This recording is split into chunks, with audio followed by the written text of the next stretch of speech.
there was one guy that I'm still fairly close to named Carlos Pena. You guys might see him on TV stuff. Carlos was more like an older brother, like a happy-go-lucky older brother. You know, because we talk baseball a lot, we talk Jesus, he's a Christian guy. He was so happy all the time, I had a hard time understanding how he could be so happy all the time. Because he just was like always smiling, he'd show up 5 minutes late for stretch and just laugh it off, and I'm like, I could never have done that. Like I kind of, so I wasn't like learning from him as much as I was benefiting from his energy. But another guy like that was David DeJesus, who played for the Royals a little bit. David was just a certain believers around me were like big brothers that were just amazing. Luke Scott was another guy who, very strong personality, who we spent a lot of time together discussing, we would discuss debate theology. He's such a solid believer and he knew a ton of stuff about that. So we would have those conversations. But Tom Olson and Gio Urena are two chaplains. Gio was with the Rays and Tom was with the Cubs, still with the Cubs. And those guys are guys that I clung to as guys like, hey, I need scripture now, I need prayer. Like, can we do a Bible study? Like, they were kind of like that little reservoir of water in a dry desert that I could go to and say, man, I'm struggling right now. Like, I need some help here at this part of the season.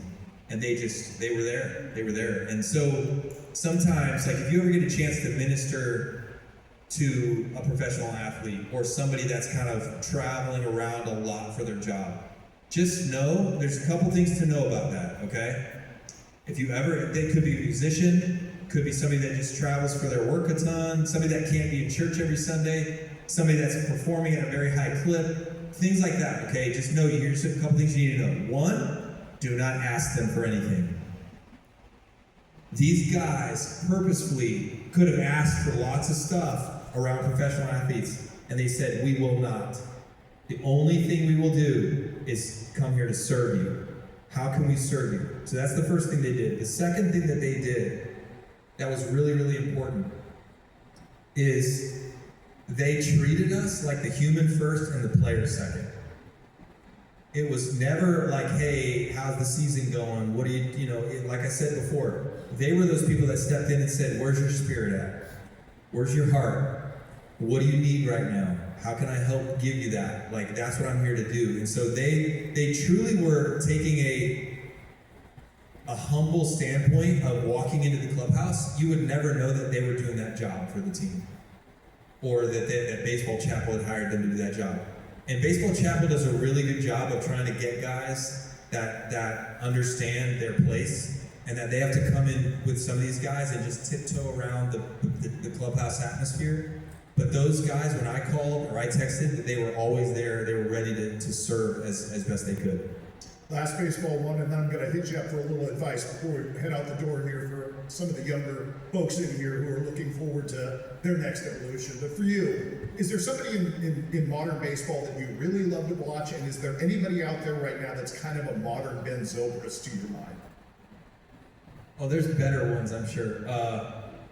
There's a lot of really, really good athletes out there. I'll tell you, for Cub fans, I do really love Matt Shaw's athleticism and game. And he's going to do a great job of being a utility player. And he's so young that I think his bat will come around to what it's capable of, right? To drive the ball a little bit more. But then there's some of these guys that are really fun to watch. I mean, honestly, even if I didn't know him personally, I would still want to watch him. But PCA is really fun to be around and fun to watch. Telling some people at my table, he is a really just energizing person to be around. You know, he's unique. He is respectful, very respectful of the older guys in the clubhouse. He's fun. He keeps it light most of the time. He has his moments, and he feels like he wants to grow. He's got a growth mindset still, which is so good. He's not too big for himself, and he's playing Team USA right now and stuff like that. So I think PCA is always looking to